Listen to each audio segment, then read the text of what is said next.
rapporter votre petit trophée, mon cher Greg. Vous nous parliez jeudi d'une compétition avec un Français qui... Sébastien Balland du wake surf, c'est ça, qui a remporté 2 titres de champion du monde. Il est au Savoyard.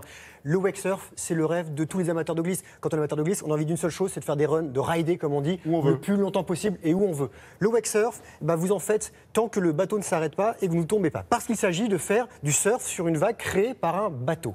Surfer sur une vague qui n'existe pas. Voilà, c'est bon. C'est ça. C'est un cousin du ski nautique et du wakeboard. Wake en anglais veut dire sillage. Et l'avantage, c'est que vous en faites où vous voulez. Il suffit de trouver un beau plan d'eau. Alors n'espérez pas faire un tube, comme on pourrait le faire en surf à l'océan. La vague est moins grosse, mais elle est tout aussi puissante et régulière pour pouvoir s'amuser, faire des figures freestyle. Parce que c'est un sport freestyle, comme on dit. Si on fait pas de tube, on peut faire un bœuf. Exact. Pas mal. Voilà. Il ne faut pas être trop long non plus dans l'eau. Et c'est assez génial. Une fois que vous êtes sur cette planche, vous avez lâché le palonnier, voilà, c'est magique. Nous sommes allés dans le spot, sur le spot européen, c'est au lac d'Annecy, donc en Haute-Savoie. On a rencontré un Haut-Savoyard assez doué, il s'appelle Augustin Dorgal, il a 18 ans. Ce garçon est champion du monde, d'Europe et des US amateur en 2016. Il nous a fait une très bonne... bien vous, Télématin. Quand je vous propose des sujets, je trouve des bonnes personnes. Non, c'est pour ça. J'ai les bons interlocuteurs. Arnaud Rougier, c'est son coach. C'est le coach que vous pouvez avoir. Il est à Verrier-du-Lac, c'est sur la rive est du lac d'Annecy. Et pour ne pas avoir de vague à l'âme, on va se mouiller.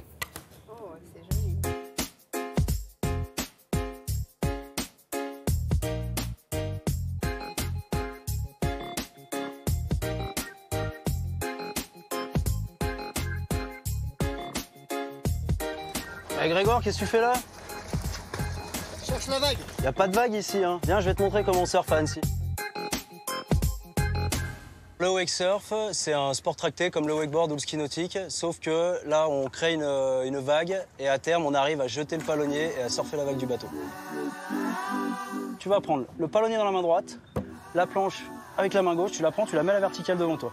Et là, tu vas pouvoir lâcher la deuxième main et mettre les deux mains sur le palonnier. Ça tient. Et là, ça tient. Avec la pression de l'eau, en fait, l'eau appuie sur la planche, qui appuie sur tes pieds. Tu as les pieds collés à la planche. Ça sort tout seul, tranquille, il faut bien que tu te laisses aller. Et je lâche le palot quand? Tu vas voir, il y a quelques étapes à franchir avant d'en arriver là. On y va. Le but du wake surf, dans un premier temps, ça va être déjà de comprendre comment s'éloigner du bateau et pouvoir utiliser toute la vague dans sa longueur. Avancer, reculer, commencer à faire des virages. Et à terme, on arrive à faire des figures, à sauter au-dessus de la vague, faire des rotations, faire tourner la planche. On peut surfer face à la vague, dos à la vague. Il y a des possibilités infinies. Qu'est-ce que tu es en train de faire là? Alors là, du coup, tu vois, sur l'écran, tu peux tout régler maintenant. Tu règles la vitesse, il faut que tu aies toujours une vitesse constante, que la vague soit toujours la même. Il y a des nouveaux systèmes sur les bateaux. En fait, on remplit des ballasts, c'est des gros ballons d'eau, pour asseoir le bateau dans l'eau et créer la grosse vague qui va te permettre de surfer. Moi, je fais une vaguelette. Ah non, moi, je te fais un tsunami. Direct. Non, je vais aller me baigner là. Place bien tes pieds. Mets les deux mains sur le palonnier. Et pars bien à droite. Regarde à droite. La grosse différence avec le surf des mers, c'est que c'est beaucoup plus facile, on va dire, beaucoup plus abordable parce qu'on n'a pas toute l'approche, c'est-à-dire aller chercher la vague, ramer, faire un take-off, se mettre debout. Là, on est directement debout, au bon endroit dans la vague, avec la bonne position, il n'y a plus qu'à glisser. En compétition, tu as une porte d'entrée, une porte de sortie. C'est environ un run de 45 secondes. Et il faut faire le plus de figures possible, le plus technique possible dans ces 45 secondes. Et tu as le droit à 2 chutes. Le bateau vient te chercher 2 fois, à la 3e, c'est terminé. On utilise donc 2 types de planches, soit ce qu'on appelle des skims, c'est les mêmes planches qu'on utilise à l'océan, là où on jette la planche sur le sable, on va surfer le ressac. Et ce qu'on appelle des surfs qui ressemblent à des surfs d'océan, mais en plus petit.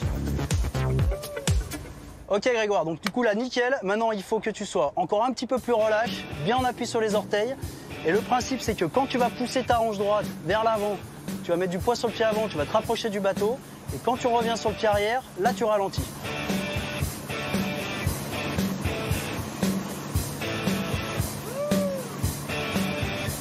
Il faut que tu décales ton pied droit par là sur la planche. Ce qui est très agréable dans le wake surf, c'est son accessibilité. C'est relativement facile, la proximité des copains dans le bateau, on est vraiment à côté. Et c'est vraiment un sport de sensation où on va chercher plus la glisse, l'équilibre, plus qu'un sport très physique. C'est vraiment une sensation qui est incroyable de pouvoir glisser derrière un bateau sur une vague infinie sans être tracté.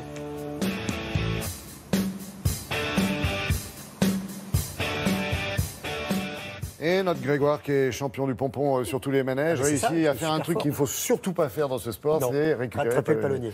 Cela dit, c'est facile d'accès quand on pratique déjà la planche. Un peu de sport de glisse, mais avec des bons coachs, tout se passe bien. En quelques séances, au début, vous arrivez à monter, ensuite vous arrivez à tenir, et ensuite vous lâchez le palonnier. Donc ça ne se fait pas du premier coup. Il y a une magie, mais ce n'est pas magique. Voilà. Il y a Isabelle qui était très intéressée, qui avait peur qu'on se fasse mal. Non. Le but, Isabelle, c'est pas d'aller vite. Le bateau ne doit pas aller vite. 17 km/h. Donc c'est beaucoup moins rapide qu'en ski nautique ou en wakeboard. Et si vous tombez, vous tombez dans l'eau lentement. Donc vous ne vous faites pas mal. C'est vraiment génial. La saison n'est pas terminée. Alors si vous êtes un petit peu froid, on vous file une combi. Mais c'est jusqu'à fin octobre. Donc profitez-en. Il faut absolument essayer. C'est génial. Et pour ceux qui aiment le surf à l'océan. Il y a une compète là. Il y a la manche française des championnats du monde à Osgore dans une dizaine de jours. Merci Grégoire, merci à tous les trois. J'ai passé un bon moment. Et Fleur sur une planche.